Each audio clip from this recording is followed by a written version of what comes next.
Hello friends, welcome to Kalyani's உலகம். தயவு செஞ்சு இந்த வீடியோவை ஒரு 2 நிமிஷத்துக்கு ஸ்கிப் பண்ணாமல் பாருங்களேன். கஷாயம் மாதிரி இருக்குமா? இதெல்லாம் நம்ம வயிற்றுக்குள்ள என்ன? இப்போ நீங்கள் பார்த்துக்கிட்டு இருக்கிறது சிக்கன் 65 பொரிச்சங்க. மிச்சம் இருந்த ஆயில் தான். பார்க்குறீங்களே எப்படி இருக்குது பாருங்களேன், எவ்வளோ கலர்ஃபுல்லாக இருக்குது. இந்த எண்ணெயை மறுபடியும் பயன்படுத்த முடியுமா நம்மளால்? நான் கண்டிப்பாக பயன்படுத்த மாட்டேங்க. ரொம்பவே பயமாக இருக்குது. ஒன்றும் இல்லை, என்ன விஷயம், என்ன நடந்தது அப்படின்றத எல்லாத்தையும் விளக்கமாக இந்த வீடியோவில் சொல்கிறேன். வீடியோவை ஸ்கிப் பண்ணாமல் ஃபுல்லாக பாருங்கள். குழந்தைங்க சிக்கன் 65 கேட்டாங்க. சரி செஞ்சு தரேன் அப்படின்னு சொல்லிட்டு ஒரு 1/2 kg கடையிலேருந்து சிக்கன் எடுத்துகிட்டு வந்திருந்தோங்க. அதை க்ளீன் பண்ணிவிட்டு நான் எப்போவுமே வீட்டில் வச்சுருக்கிற மசாலா பொருட்களை சேர்த்து ஊற விட்டுட்டு சிக்கன் 65 செய்வேன். பட் இன்றைக்கி வந்து பார்த்திங்கன்னா இன்ஸ்டன்ட் மசாலா பொடியை பயன்படுத்தி செஞ்சேங்க. இன்ஸ்டண்ட்டாக மார்க்கெட்டில் சிக்கன் 65 மசாலா கிடைக்கிது இல்லைங்களா, அந்த மசாலா 50 கிராம் பேக்கெட் வாங்கிட்டு வந்திருந்தோம். 1/2 kgக்கு கரெக்டாக இருக்கும் அப்படின்னு பிளான் பண்ணி சரின்னு சொல்லிவிட்டு அந்த மசாலா கூடவே கொஞ்சமாக இஞ்சி பூண்டு பேஸ்ட்டு, கொஞ்சமாக தயிர், கொஞ்சமாக ஆயில், கூடவே ஒரு 2-3 ஸ்பூன் மக்காச்சோளம் மாவு, இதை எல்லாத்தையும் சேர்த்து நல்லா மிக்ஸ் பண்ணிட்டேன். உப்பு சேர்க்கலை, ஏன்னா அந்த சிக்கன் 65 இன்ஸ்டன்ட் மசாலா இருந்தது இல்லைங்களா, அதிலையே எல்லாமே இருந்தது, பர்ஃபெக்டாக இருந்தது. டேஸ்ட் பண்ணி பார்க்குறப்ப கரெக்டாக இருந்தது. பாருங்கள் எவ்வளோ பர்ஃபெக்டாக இருக்குது அப்படின்னு சொல்லிட்டு. கலர் பார்த்திங்கன்னா அப்போவே நல்லா கலர்ஃபுல்லாக தான் இருந்தது. நான் இதில் எந்த கலருமே மிக்ஸ் பண்ணலைங்க. அதில் கொடுத்துருந்தது தான் அந்த இன்ஸ்டன்ட் மசாலா சொல்லிட்டு கொடுத்துருந்தாங்க இல்லைங்களா, அதில் கொடுத்துருந்த அந்த பவுடரை மட்டும்தான் யூஸ் பண்ணியிருந்தேன். இப்போ அதில் சிக்கன் வந்து பார்த்திங்கன்னா க்ளீன் பண்ணிவிட்டு 1/2 kg சிக்கனையும் சேர்த்தாச்சு. சேர்த்த பிறகு எப்பவும் போல் கை வச்சு நல்லா மிக்சிங் கொடுத்தாச்சுங்க. நல்லா மிக்ஸ் பண்ணியாச்சு. நான் வந்து பொதுவாகவே இந்த மாதிரி மிக்சிங்லாம் பண்ணுறப்ப கை வச்சு தான் பண்ணுவேன். அப்போ தான் வந்து பார்த்திங்கன்னா எல்லா பீசஸ்லேயும் அந்த காரம் உப்புலாம் பிடிக்கும் அப்படின்றதுக்காக நான் கை வச்சு தான் நல்லா மிக்ஸ் பண்ணுவேன். என் பொண்ணு தான் மிக்ஸ் பண்ணிக்கிட்டு இருக்கா, நான் வந்து வீடியோ எடுத்துகிட்ருக்கேன். பார்த்திங்கன்னா நல்லா மிக்ஸ் பண்ணிட்டா, கை வச்சு எல்லாத்தையும் நல்லா மிக்ஸ் பண்ணிட்டா. எங்களுக்கு டைம் இல்லை அப்படின்றதுனால தான் இந்த இன்ஸ்டன்ட் பவுடரையும் வாங்கிட்டு வந்தது.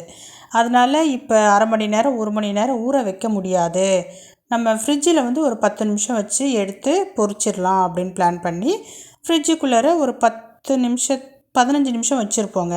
வச்சுட்டு எடுத்துகிட்டு வந்துட்டோம். பாருங்கள் எடுத்துகிட்டு வந்துட்டோம். இப்போ ஓப்பன் பண்ணி காமிக்கிறேன் பாருங்கள்.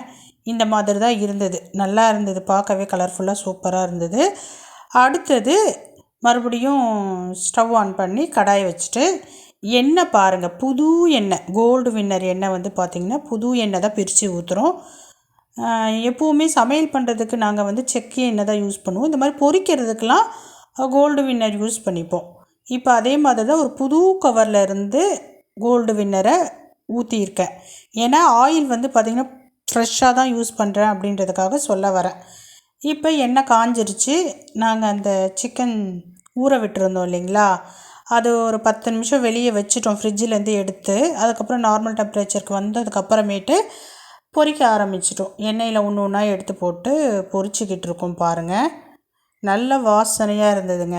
நம்ம வீட்டில் ரெடி பண்ணுற மசாலா பொருட்கள் சேர்த்து சிக்கன் 65 செய்கிற வாசனையை விட இன்ஸ்டன்ட் மசாலா போட்டு செய்கிறப்ப வாசனை வந்து பார்த்திங்கன்னா ரொம்பவே தூக்கலாக இருந்தது. நீங்கள் இப்போ பார்க்குறீங்கள எப்படி இருக்குது பாருங்களேன். அந்த சிக்கன் 65 பொரித்து எடுத்த பிறகும் சரி, இப்போ பொரிச்சிக்கிட்டு தான் இருக்கேன், நீங்கள் பார்க்குறீங்க. அப்படியே எண்ணெய் வந்து பார்த்திங்கன்னா ஒரு மாதிரி குழம்பு மாதிரி இருக்குங்க. எல்லா சிக்கனையும் பொரித்து முடிச்சுட்டு சாப்பிட்டு பார்க்குறப்ப டேஸ்ட்டுலாம் உண்மையிலேயே ரொம்ப நல்லா இருந்ததுங்க. ஆனால் மனசுக்கு ரொம்பவே சங்கடமாக இருந்தது. இனிமேல் இந்த மாதிரி இன்ஸ்டன்ட் பொடியெல்லாம் வாங்கி போட்டு எந்த உணவுப் பொருளையுமே செய்யக்கூடாதுன்ற முடிவுக்கு வந்தாச்சு. எனக்கு வந்து பார்த்திங்கன்னா இந்த இன்ஸ்டன்ட் பொருளெல்லாம் ஏதாவது கெட்டு போகாமல் இருக்கணும் அப்படின்றதுக்காக நிறைய கெமிக்கல்ஸ் கலப்பாங்க அப்படின்னு சொல்லிட்டு தோணுதுங்க. டேஸ்ட்டு வைஸ் நல்லா இருந்தாலும் அது உடம்புக்கு நல்லது இல்லை, உண்மையிலே உடம்புக்கு நல்லது இல்லைன்னு சொல்லிட்டு தான் தோணுது எனக்கு.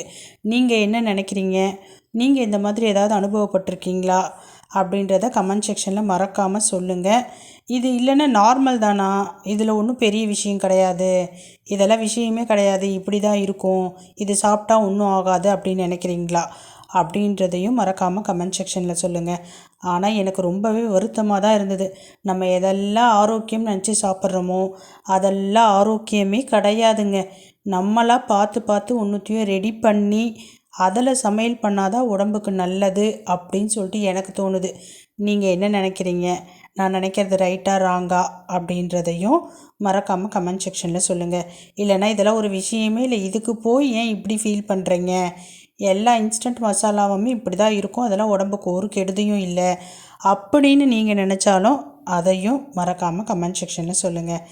சரி, பொரிச்சிட்டோம், ஆனால் சாப்பிட்டோம், நல்லா இருந்தது. நான் கிளம்புறேன். பாய்.